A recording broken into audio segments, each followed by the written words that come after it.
స్వర్గవాస ఎవరు? హలో అమ్మా కోడల పిల్ల, నేనమ్మా మీ మావయ్య గారిని స్వర్గం నుంచి మాట్లాడుతున్నాను. మావయ్య గారు ఏంటి స్వర్గం నుంచి మాట్లాడుతున్నారా? అక్కడ ఫోన్ ఫెసిలిటీ కూడా ఉందా? ఈ మధ్య జియోవాడు ఒక టవర్ వేశాడమ్మా.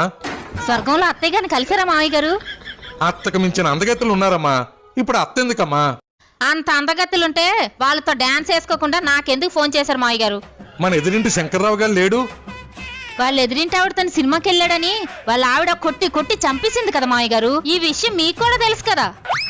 వాడు నా దగ్గర 1,00,000 రూపాయలు అప్పుగా తీసుకున్నాడమ్మా. డబ్బులైతే ఇచ్చేసాడులే, కానీ వాడు రాసిచ్చిన ప్రామిసరీ నోటు నేనివ్వడం మర్చిపోయాను.